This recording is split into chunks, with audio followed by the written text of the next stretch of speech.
Righto, halfway through pulling this diff apart, and it appears we've had no failure.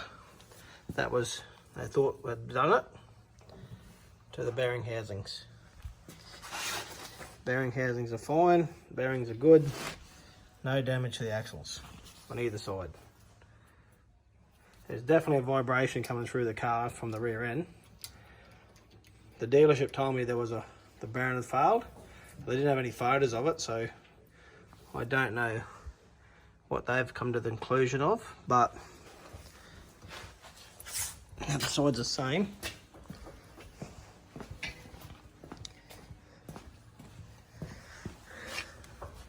Same, definitely there's no failure here at all to where the bearing goes into the diff.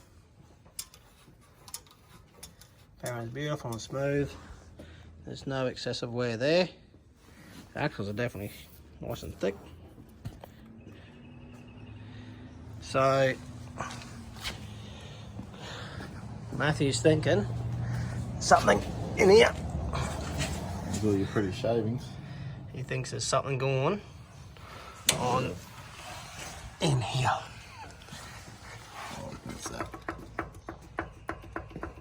Thinks the bearings may have failed in the diff. Come over this way a bit more.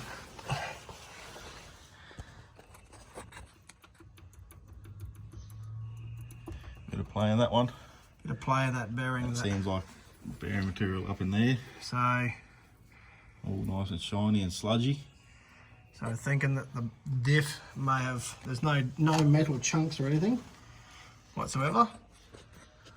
So thinking the bearing may have failed, and here's what the vibration was. Or is failing. Or is failing, yeah. Nothing's failed as such because we're still driving it.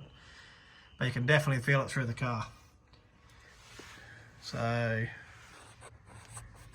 it's not what the dealership said, that they thought the wheel bearing had failed. That is definitely not the case, but something's definitely going to fail. You can feel it. So they do have a problem with this axle assembly, so we're going to change it with this one. So yes, not sure. I'm not bothered either way, because one, they've rebuilt the diff on that one, so paying for that anyway, and it's the upgraded wheel bearings that have the failure. But mine has definitely not done that yet, which they, a bit weird how the dealership told me that was definitely what's wrong. So misdiagnosis there, but anyway, interesting. All right, let's see what happens.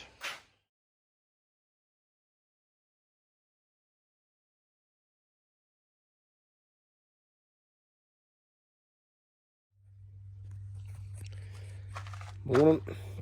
Next day, we stayed up pretty late last night, put the diff in, just making sure everything was right. J-Max diff's in, fits quite neat in the methods. And yeah, it looks no different under there. Same, looks all the same. Yeah, so that's all in there, pretty neat. Hopefully she's a good thing. So yeah, here's the other diff.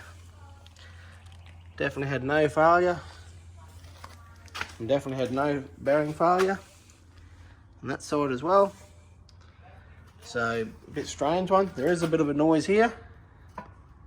It's got no oil in it at the moment, so not sure whether it was, it's just the limited slip, because fair few people with these cars in Australia, for 30,000 Ks, the car limited slip starts getting a shudder through the car, and they change the oil out and put additive in it, and that's exactly what that felt like.